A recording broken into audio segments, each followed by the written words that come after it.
nagkaroon ng boses after po ng ilang araw. Pero gusto ko po kayong hatiin na magandang hapon at kayo ay magaganda pa rin ng mga senior citizen, mga nakakilay, naka-makeup. Yan ang aking mga inspirasyon. Dahil ibig sabihin, kahit ano pa ho ang pinagdaanan natin sa buhay, kailangan maging maganda yung ating pananaw. At syempre, lahat naman po ng ating advocacy, adhikain at programa ay para direkta sa taong bayan. Ano po?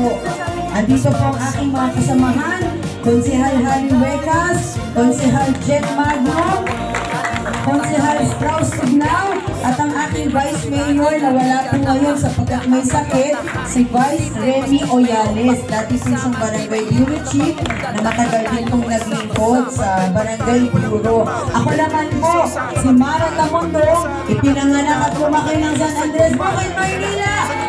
At maraming kaibigan dito sa Anak Bayan. Sabi ko nga, wala pa akong tayo code. Ako po ay naglalakad na dyan, Chairman, dahil nakikitapit bahay din po dito sapagkat marami po tayong kaibigan.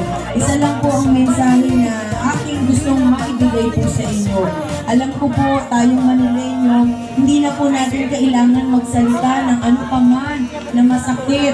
Kung hindi kailangan, siguro po, tignan na lang po natin yung ating puso at damdamin.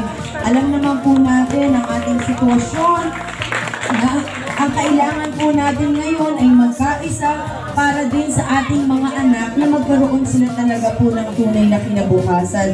Ako naman, ang isusulong ko kaagad ang Agarang Livelihood Program at pangkabuhayan sa bawat barangay na direktang makikinang mga Manileño. Siyempre, hangarin ko po na maisalba pa ang mga natitirang lupain sa Maynila sapagkat napakahalaga ng ang ating lugar ay maproteksyonan at ma-maintain ang mga historical places sapagkat ito po ang magsasabi ng tunay na pagkatao ng isang Manileño at bakit po ba at ano ang pinagmulan ng Maynila. Kasama na po dyan, gagawan ho natin ang paraan at agaran. Maglalagay ako ng mga titulo sa mga lupain na ito ay mapunta sa Manileño.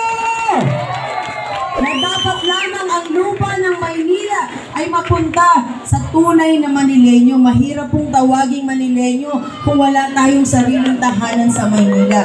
Kaya ito po ay agarang susolusyonan natin at ako po ay gagawa ng matibay na ordinansa na magpoprotekta sa mga historical landmarks sa Maynila at syempre yung lupain natin dito para sa ating mga kababayan. Kasama na po dyan ang agarang dagdag benepisyo na 2,000 kada buwan sa mga senior citizen.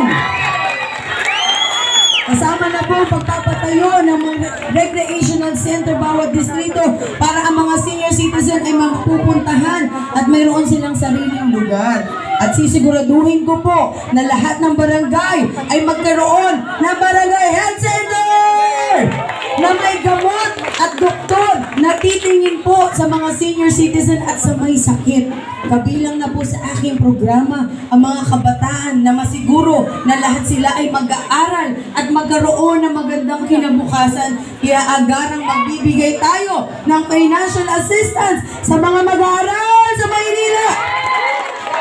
Maglalagay po tayo ng libreng wifi sa buong Maynila para higit na mapakinabangan ng ating mga estudyante o mga mag-aaral para hindi nahihingi ng 10 pesos, 20 pesos sa mga lolo at lola. Dito po makakatipid tayo at maidadagdag sa ating pagkain. Kasama na po dyan sa aking programa ang ating mga barangay na anumang pong nawala sa inyong budget ay ibabalik at dadagdagan pa! Kasama na ang mga tanod at lupon na magkaroon sila ng allowance para naman yung katayuan na nagbibigay ng seguridad sa atin ay mabigyan din ng pagkakataong mabuhay, makakain at magkaroon ng pambili para sa kanyang sarili. Mahalaga po kung ano ang nawala sa bawat barangay. Kaya ito po ay susolusyonan ko kaagad na maibalik at madagdagan pa ang budget ng barangay para higit na makakilos. Kasama na po dyan, paglalagay ng makabagong kagamitan sa public hospitals at mga eskwelahan. Dapat ang isang Manileño na papasok sa sa ospital na may sakit ay lalabas na magaling.